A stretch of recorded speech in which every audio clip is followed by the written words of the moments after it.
The beeping stopped at exactly 2:47 a.m., and in that moment of perfect silence before my son began to suffocate, I realized that some people don't deserve to be called family. My name is Larissa, and I'm 28 years old. For the past 3 years, I've been living in my father-in-law Richard's house in suburban Indianapolis.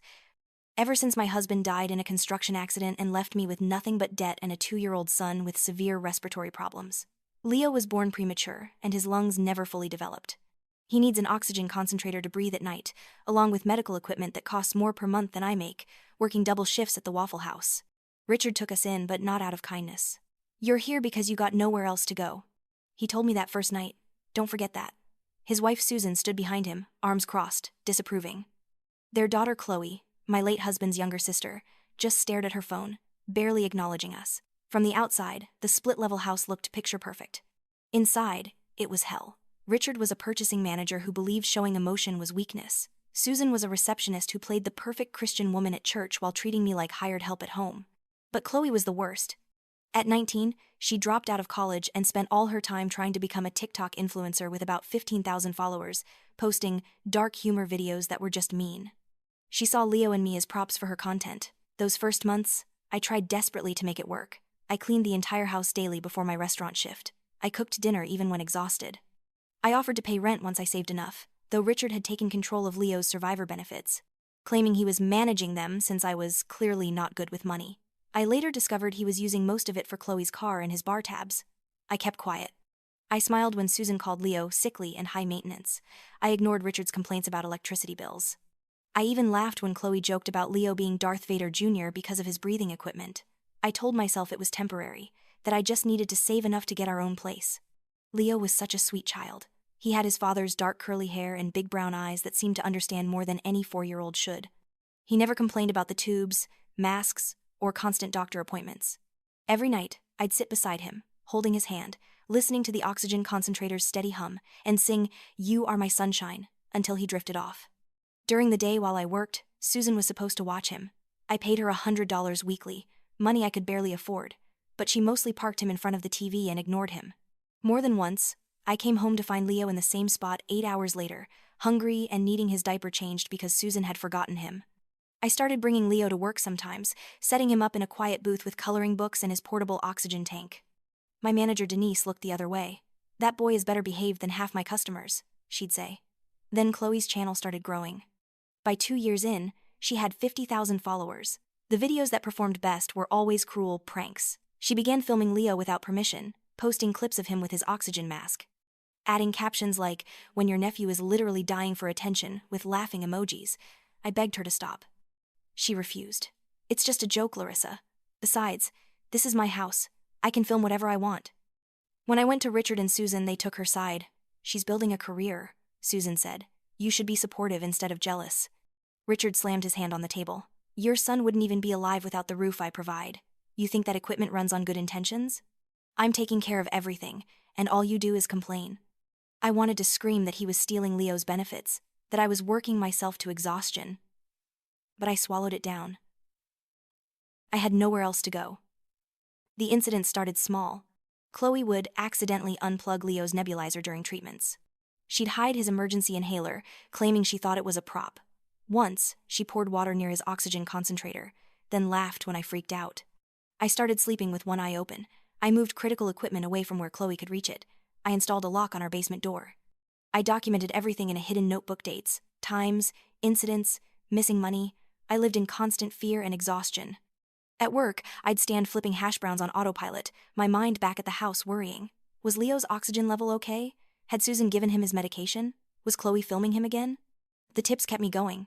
I'd calculate how many more months until I'd have enough for even the cheapest apartment. At my saving rate, it would take at least another year. I thought I could last that long. I was wrong. It happened on a Tuesday night in late October. I worked a double shift 16 hours on my feet and got home around 11 p.m., exhausted and smelling like maple syrup and burnt bacon. The house was dark except for TV flicker in the living room. I crept downstairs, not wanting to wake Leo. I opened our door and immediately felt something was wrong. The familiar oxygen concentrator hum was missing. I flipped on the light and my heart stopped. Leo was in bed, chest heaving with effort, lips tinged blue. The oxygen concentrator was unplugged in the corner.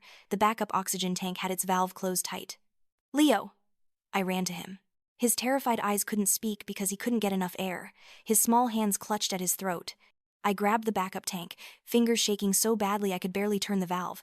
Finally, the blessed hiss of oxygen. I fitted the mask over his face, smoothing his sweat-dampened hair. Breathe, baby. Just breathe. Mommy's here. His chest gradually stopped its desperate heaving. Color slowly returned. His panicked eyes began to calm. I held him, feeling his racing heart, and started crying. That's when I heard laughter from upstairs. I laid Leo back gently, ensuring the oxygen flowed steadily, then climbed the stairs on shaking legs. The laughter came from the living room. I pushed open the door and found all three gathered around Chloe's phone on a tripod. They were filming a TikTok while wearing Leo's medical equipment. Chloe had his oxygen mask strapped to her face, deliberately hyperventilating and making exaggerated, dying sounds. Susan clapped along, laughing until she cried. Richard directed from behind the camera. "Do the twitching thing again, that was hilarious." On the coffee table sat Leo's nebulizer cup filled with beer. Next to it was his spare inhaler, which Chloe had been using as a prop. Something inside me broke. Not like shattered glass, but like a dam giving way. Every indignity, every cruel comment, every time I'd swallowed my anger and pride, every moment I'd told myself to endure just one more day, all of it flooded out in one crystalline moment of absolute clarity. They hadn't just been neglectful. They had deliberately turned off Leo's oxygen, sabotaged his backup tank, knowing he could die, so they could make a fucking TikTok video. "What are you doing?" My voice came out calm. Too calm. Chloe pulled off the mask, still giggling. "Oh my God, Larissa, chill. We're just making content. This is going to get me so many views." "You turned off my son's oxygen." "He's fine," Susan said dismissively. "We checked on him like 20 minutes ago. He was sleeping." 20 minutes ago, you turned off the machine that keeps my son alive 20 minutes ago." Richard stood, face reddening. "Don't you take that tone with me in my house." I just found him blue in the face, unable to breathe, because you three were too busy making a video to care whether he lived or died. "Oh, you're so dramatic." Chloe rolled her eyes. "It was only off for like half an hour max. Kids hold their breath longer than that swimming." I looked at her and saw nothing behind her eyes. No remorse, no understanding, just annoyance that I was interrupting her content creation. "Get out," I said quietly.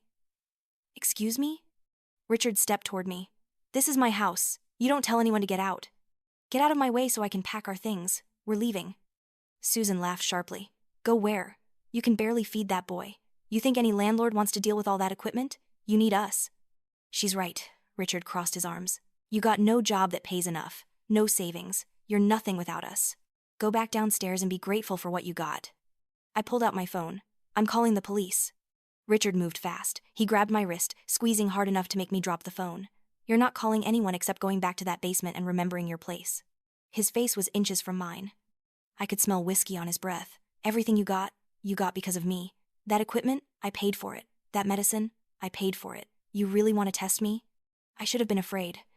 But standing there with Richard's hand crushing my wrist, with Susan smirking and Chloe scrolling through her phone like nothing happened, I felt something entirely different. I felt nothing. Not fear, not anger, not even hatred. Just a cold, clear emptiness that sharpened everything into perfect focus. "Let go of me," I said. "Or what?" "Let go of me, or I scream. The neighbors will hear. The Johnsons next door who don't like you. The Petersons across the street who've been looking for a reason to call the cops since you backed into their mailbox. Let go, or I make this very public, very quickly." Richard released my wrist with a shove. "Get the hell out of my sight." I picked up my phone and walked back downstairs. My hands weren't shaking anymore. I sat beside Leo in the dark, thinking, I couldn't leave tonight. I had $37 in checking and no working credit card.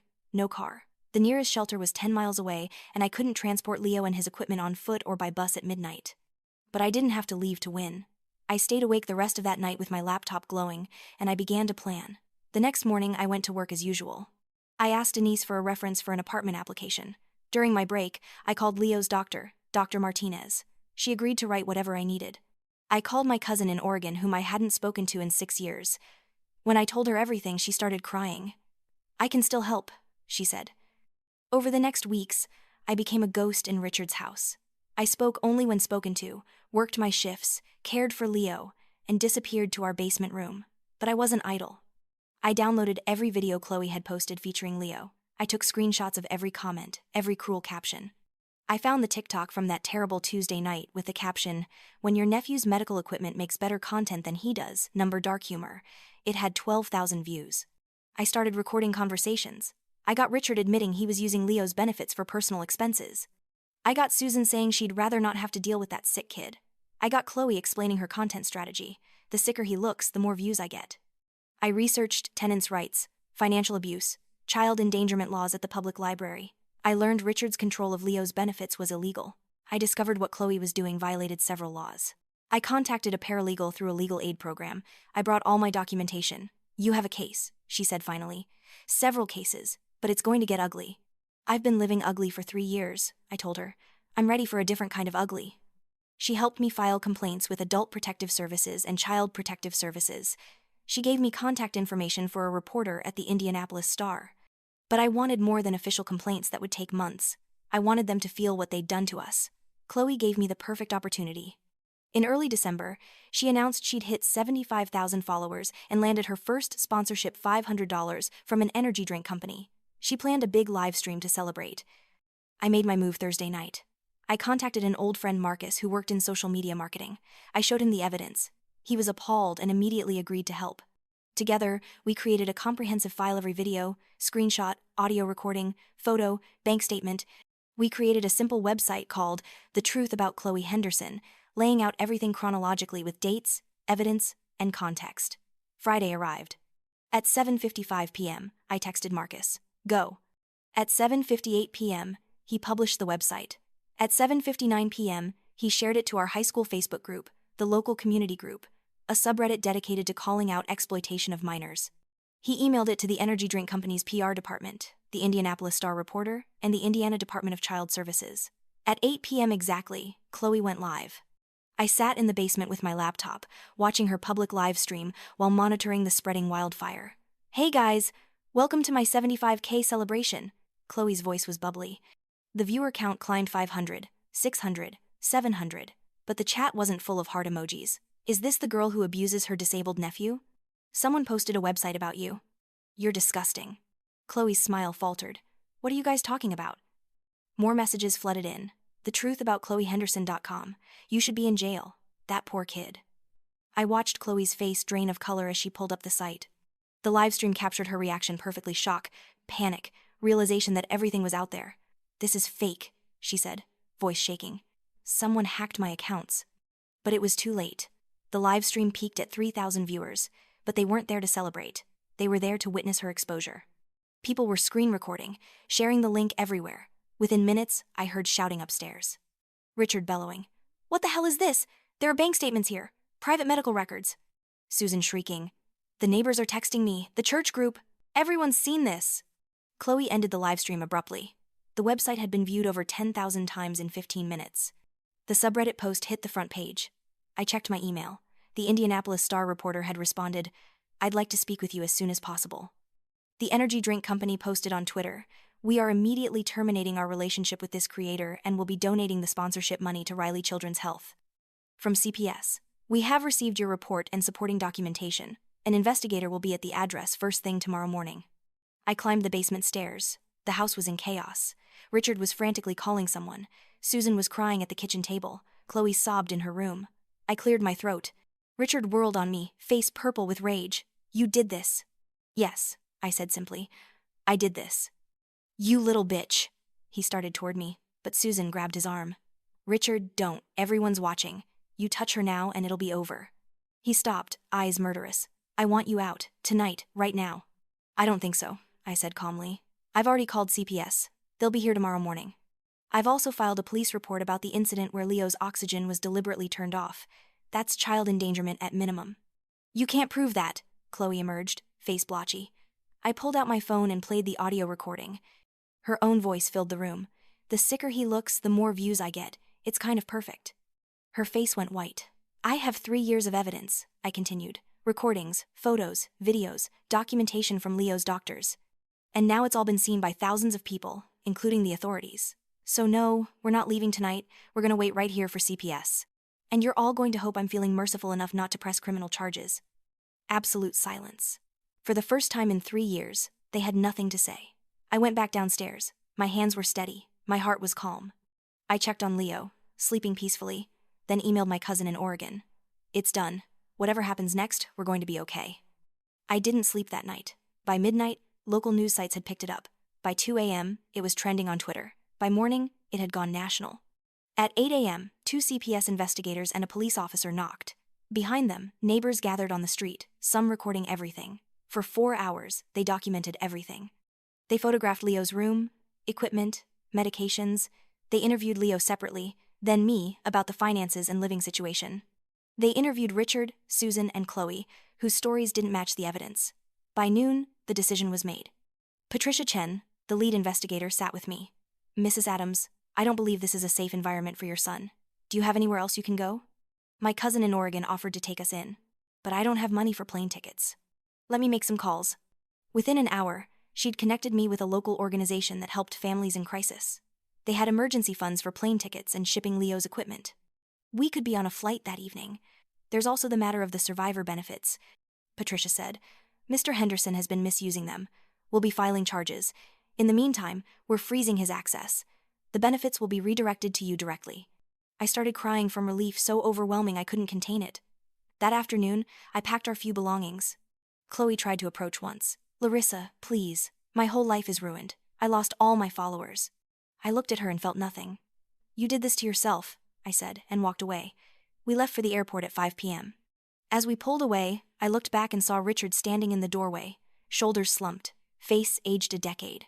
Susan sat at the kitchen table with her head in her hands. Chloe was nowhere to be seen. The flight to Portland was Leo's first time on a plane. Once we were in the air and he looked out at the clouds, his face lit up. "Mommy, look, we're flying like birds." I held his hand and smiled. "We're flying away, baby, to somewhere better." My cousin Jen met us at the airport and pulled me into a long hug. "Welcome home," she whispered. The next months were a blur of lawyers, court dates, and building a new life. Richard was charged with financial exploitation and pled guilty to avoid jail time. He was ordered to repay everything he'd stolen plus damages. He lost his job after the story went viral, and he and Susan had to sell the house to cover legal fees. Chloe faced charges related to child exploitation and privacy law violations. She was required to complete community service and anger management.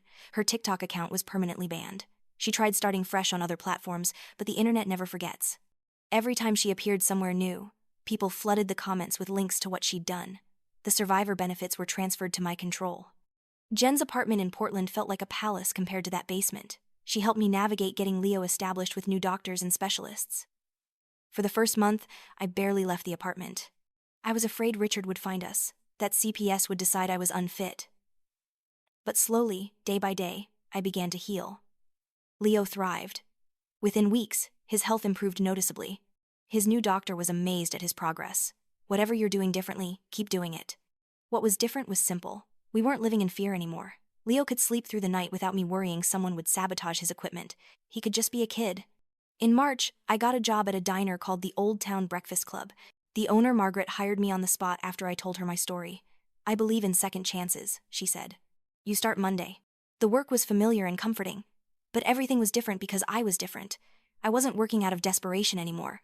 I was working to build something. In April, Marcus reached out. "You started something bigger than you probably realize. Several states have introduced legislation aimed at protecting minors from exploitation by family members on social media. You might have saved other kids from going through what Leo went through." In May, Denise from my old Waffle House called. "After your story broke, corporate came down hard on all the franchises about employee welfare. They implemented new policies about family crisis leave, emergency funds. I thought you should know." Summer came, and with it, Leo's 5th birthday. We had a small party with chocolate cake. I took a photo of him blowing out his candles, pure joy written across his features. That photo now sits on my nightstand. In July, I received a letter from a lawyer representing a class action lawsuit against TikTok for failing to protect minors from exploitation. They wanted to know if Leo and I would join as plaintiffs. I talked to Leo about it. Some people want to make sure other kids don't get treated the way you were, but it means talking about it again. He thought for a moment. If it helps other kids, then okay. I'm brave. My heart nearly burst. Yes, baby, you are so brave. We joined the lawsuit. It kept the conversation going, kept people aware that this kind of exploitation happens. In August, I saved enough for a security deposit on our own apartment. A 1-bedroom with a small patio where Leo could play. It wasn't much, but it was ours. No one could take it away. The day we moved in, Leo ran through the empty rooms, his laughter echoing. "Mom, look! I can see the park from the window." I stood next to him, looking out at the playground, and thought about how far we'd come. From a dark basement where my son nearly died while his family laughed, to this sunny apartment where he could see a park. That night, after Leo was asleep with his stuffed elephant, I sat on our secondhand couch and allowed myself to feel proud. Proud that I'd survived, that I'd fought back, that I'd protected my son and myself. In September, Leo started kindergarten. His teacher was wonderful, experienced with medically complex children. "Leo is safe here," she assured me. Leo made friends quickly. Kids didn't care about medical equipment. They cared about who shared toys and made them laugh. Within a week, he was coming home telling me about his best friends and their recess adventures. Watching him thrive healed something in me I didn't even know was broken. October arrived, marking 1 year since that terrible night. I thought I'd feel anxious when the anniversary came, but instead, I felt grateful. Grateful that we'd survived, escaped, and had every single day of freedom. A podcast producer reached out, wanting to tell our story on a show about resilience and hope. After talking to Jen, I agreed. This was a chance to take control of the narrative on my own terms. We recorded in November. I told her everything about my husband's death, the years of abuse, that night Leo almost died, the decision to fight back, the aftermath and healing. "What do you want people to take away from your story?" she asked. "I want people to know that you don't have to stay in situations that are destroying you, even when it feels impossible to leave. I want parents with disabled children to know their kids deserve dignity and respect, and I want people in toxic family situations to know that blood doesn't entitle anyone to abuse you. You're allowed to protect yourself and your children, even from family, especially from family." The podcast episode aired in December. The response was overwhelming. Hundreds of messages thanked me for speaking up. One woman in Ohio said she'd been letting her sister post videos of her autistic son, but after hearing my story, she'd put an immediate stop to it. That message alone made every difficult moment worth it. Christmas came. Jen hosted a small gathering with laughter, real laughter, not the cruel kind. Leo got a remote control car and drove it around with intense concentration. This was what childhood was supposed to look like. In January, as a new year began, I got a promotion at the diner. Margaret made me assistant manager with a raise and better hours. "You're good with customers and staff, and you're reliable. Plus, I trust you." The extra money meant I could finally take Leo to places we'd never been able to visit. We went to the Oregon Zoo on a sunny Saturday. Leo's favorite was the elephants. "They're so big," he whispered, "but they're gentle, right?" "They can be," I told him, "when they're treated with respect and kindness." "Like people should be," he said, and I realized my 5-year-old understood more about the world than many adults. In March, 18 months after we'd left Indiana, I received official notice that Richard's criminal cases had concluded. He'd served 6 months in minimum security and was now on probation with restitution payments for years. Susan avoided criminal charges but faced the civil lawsuit. Chloe had completed community service and counseling. The notice said I could submit a victim impact statement. I wrote it all out, not with anger, but with clarity. "What you did was unforgivable. You mocked a disabled child for entertainment. You stole money meant to keep him alive. You created an environment so toxic my son almost died, and your response was to laugh. I hope you live every day remembering what you did, not because I need revenge anymore, but because you need to understand the weight of your actions. People aren't props. Children aren't content. Cruelty isn't comedy. And family is supposed to mean something more than shared DNA." I sent it to the court and felt finality. That was my last word on them. Spring brought warm weather and cherry blossoms. Leo and I would walk to the park after school, him riding his bicycle while I walked beside him. He didn't need oxygen during the day anymore, but we brought it just in case. One afternoon, an older woman approached me. "Excuse me, are you Larissa Adams?" My guard went up. "Yes, why?" "I heard your podcast interview. I'm a retired social worker. I spent 40 years in child protective services. I just wanted to tell you that what you did took incredible courage. You should be proud of yourself." Tears pricked at my eyes. "Thank you, that means more than you know." After she left, Leo came running over. "Mom, did you see me on the swings? I went so high." "I saw, baby. You were flying." He hugged my legs tight. "I love you, Mommy." "I love you too, Leo, more than anything in the whole world." Standing in that sunny park, my healthy son hugging me, a stranger affirming I'd done the right thing, I realized something profound. I'd spent years believing I was weak, trapped, powerless, but I'd been wrong about all of it. I'd had power all along, the power to protect my child, the power to say enough, the power to fight back, the power to rebuild. I just hadn't recognized it until circumstances forced me to use it. In May, the class action lawsuit reached a preliminary settlement. The platforms agreed to implement stronger protections for minors and establish a fund to support families harmed by content creation involving their children. It wasn't a complete victory, but it was progress. June brought Leo's 6th birthday. We had a bigger party, inviting all his classmates.